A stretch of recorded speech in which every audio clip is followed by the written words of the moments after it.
വല്ലപ്പോഴും കൂടുതൽ കഴിച്ചാൽ പോലും ഡെയിലി ഒരു പെഗ് കഴിക്കുന്നതിന് അത്രയും പരിക്ക് പറ്റിയല്ല. എന്താണ് റീസൺ എന്നറിയോ? ഇപ്പോൾ വില കൂടിയ ലിക്കർ കഴിക്കാൻ പറഞ്ഞു, അത് കുഴപ്പമാണ്. എന്തുകൊണ്ടായിരിക്കും നമ്മൾ കഴിഞ്ഞ പ്രാവശ്യം 2500 രൂപയുടെ മുകളിലല്ല ആ വിലയുള്ള ലിക്കർ കഴിച്ചാൽ അത്രയും പരിക്ക് പറ്റിയെന്ന് പറയുന്നതിൻ്റെ കാരണം എല്ലാ സാധനങ്ങളും നാച്ചുറലും കെമിക്കലും മിക്സ് ചെയ്തുണ്ടാക്കുന്ന സാധനങ്ങളും ഉണ്ട്. അല്ലെങ്കിൽ പിന്നെ വേറെ ഇവിടുത്തെ ബ്രാൻഡുകൾ ഏതൊക്കെയാണെന്ന് എനിക്കറിയാൻ പറ്റില്ല.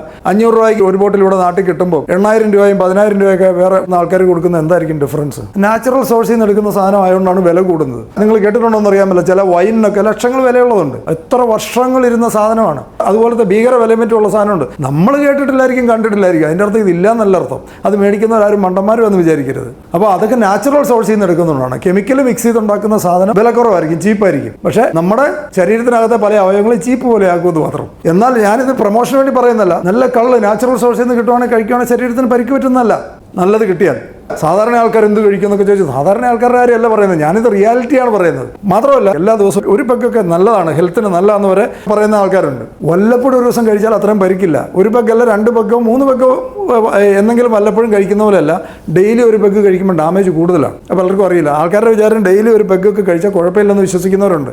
വല്ലപ്പോഴും കൂടുതൽ കഴിച്ചാൽ പോലും ഡെയിലി ഒരു പെഗ്ഗ് കഴിക്കുന്നതിന് അത്രയും പരിക്ക് പറ്റിയല്ല. എന്താണ് റീസൺ എന്നറിയോ? ഈ ഡെയിലി ചെറിയ ക്വാണ്ടിറ്റി ആയാലും കഴിക്കുന്നവർക്ക് ഇതിനകത്ത് ഇന്റേണൽ ഇഞ്ചുറീസ് ഉണ്ടാവും. ഈ ഇഞ്ചുറി നമ്മുടെ ശരീരത്തിനകത്ത് ഇന്റേണൽ ആയിട്ടുള്ള ഇഞ്ചുറി ഉണ്ടായി കഴിഞ്ഞാൽ നമ്മുടെ ബോഡി തന്നെ റിപ്പയർ ചെയ്യും. റിപ്പയറിങ് നടക്കണമെങ്കിൽ സമയം കൊടുക്കണം. നമ്മുടെ ഇപ്പോൾ ഒരു തൊലി പൊട്ടി, അവിടെ നിന്ന് ഉണങ്ങി വരാൻ അതിന്റെ മുകളിൽ ഒരു പൊറ്റം പിടിച്ചൊന്ന് ഉണങ്ങി വരുന്നൊരു മിനിമം ടൈം ഉണ്ടല്ലോ. ആ ടൈമിന് മുമ്പ് വീണ്ടും സാധനം ചെന്നുകൊണ്ടിരുന്നാൽ ഈ മുറി ഉണങ്ങുകയില്ല. ഗ്രാജുവലി ഇത് പ്രോബ്ലം കൂടിക്കൊണ്ടിരിക്കും. കഴിക്കേണ്ട ആൾക്കാർ അതിനെ ന്യായീകരിക്കാൻ വേണ്ടി, നമ്മൾ എന്ത് ചെയ്താലും അതിനെ ന്യായീകരിക്കാൻ വേണ്ടിയുള്ള കാര്യങ്ങൾ ചിലപ്പോൾ പറയും. പക്ഷേ ഇത് മനസ്സിലാക്കേണ്ട, വല്ലപ്പോഴും കഴിക്കുന്നത് പോലെ അല്ല.